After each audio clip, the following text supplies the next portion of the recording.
Всем привет! С вами Якимов Игорь. Сегодня будем ремонтировать новогоднюю гирлянду на лампочках. В этом нам поможет индикаторная отвертка на батарейках в режиме поиска проводки и прозвонки. Видео по ремонту светодиодных гирлянд я опубликовал раньше. Ссылку я оставил в описании. Если вас интересуют тонкости электрики, то подписывайтесь на канал и жмите колокольчик. Особая благодарность за ваши лайки и репосты. У меня на ремонте две гирлянды. Одна с лампочками на резьбе, вторая с лампочками в виде свечек. Процесс поиска неисправности я покажу на этой гирлянде. Есть старинный способ ремонта. Берешь лампочки и по очереди выкручиваешь и проверяешь с помощью тестера. Способ долгий, вдобавок он не проверяет плохой контакт в патроне и не выявляет надлом провода внутри изоляции. Но есть более современный способ. Мы будем проверять гирлянду индикаторной отверткой в режиме искателя проводки. При этом мы можем выявить те неисправности, которые проблематично выявить с помощью тестера. Плюс к тому, не нужно выкручивать лампы, разбивая так слабые патроны гирлянды. Подключаем гирлянду в розетку. Все лампочки подключены последовательно, поэтому обрыв в любом месте гирлянды приводит к тому, что все лампочки не работают. Индикаторную отвертку используем в режиме искателя проводки. Мы держим отвертку за острие, а конец ручки используется как датчик электрического поля фазы. Мы подводим к проводу. Вот мы видим, по этому проводу идет фаза, а по этому проводу идет 0. Проверяем первую лампочку. Вот до нее есть фаза, после нее тоже есть фаза. То есть лампочка исправна. Следующая лампочка. До нее есть фаза. После нее нет электрического поля, через лампочку фаза не проходит. И скорее всего лампочка неисправна. Или неисправен патрон лампочки. Мы сейчас выкручиваем лампочку и ее проверяем.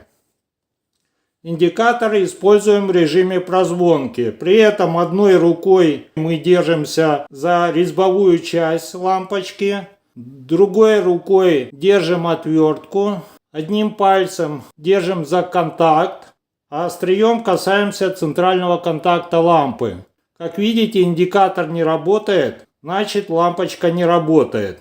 Мы можем проверить индикаторную отвертку, касаясь резьбовой части лампы. Лампочка загорелась, значит индикаторная отвертка работает. Так как лампочка неисправна, ее нужно поменять. Но у меня исправных лампочек нету, поэтому я выкручиваю лампочку с другого конца гирлянды и вкручиваю на место неисправной. И таким образом я проверю всю гирлянду. Чтобы не затягивать ролик, я проверю обе гирлянды без камеры. Я проверил обе гирлянды. На гирлянде с лампочками на резьбе неисправны две лампы. А на гирлянде с лампочками в виде свечек неисправны 5 ламп. В магазинах я подходящей лампы не нашел. Эти лампы не только разные по форме, но и разные по характеристикам. Поэтому сделать из двух гирлянд одну не получится. В гирлянде с лампочками на резьбе используются лампы 13,5 вольт и 0,12 ампер. Всего 20 лампочек. У меня в сети 230 вольт. На каждую лампочку приходится 230 разделить на 20. 11,5 вольт. То есть лампочки работают не в полную яркость. Давайте исключим из гирлянды две лампочки. И у нас будет уже 18 ламп. Рассчитываем напряжение, необходимое для этой гирлянды. 18 умноженное на 13,5 получается 243 вольта. То есть напряжение 230 вольт мы на нее можем подавать без проблем. Так мы и сделаем. Уберем две лампы и сможем данной гирляндой пользоваться. В гирлянде с лампочками-свечками используются лампы на 12 вольт и 0,06 ампера. Всего 20 лампочек. Мы уже рассчитывали, что при 20 лампочках на каждую будет приходиться 11,5 вольт. А у нас лампочки на 12 вольт. То есть они и так работают почти в полную мощность. Если мы исключим 5 лампочек и оставим 15, то у нас получится гирлянда 12 вольт умноженная на 15 лампочек, то есть на 180 вольт. Но в сети у нас нет такого напряжения.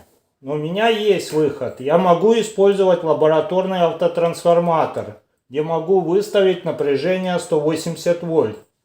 Этот выход из положения для меня, но далеко не у всех есть латтер. Как вариант, можно использовать диммер, установив необходимый уровень напряжения. К тому же он стоит относительно недорого. Обе гирлянды у меня работают, ремонт закончен. Если вас интересуют другие тонкости электрики, подписывайтесь на канал и жмите колокольчик. Свои вопросы и предложения пишите в комментариях. Поддержите видео лайком и репостом. И жду вас в новых и старых роликах.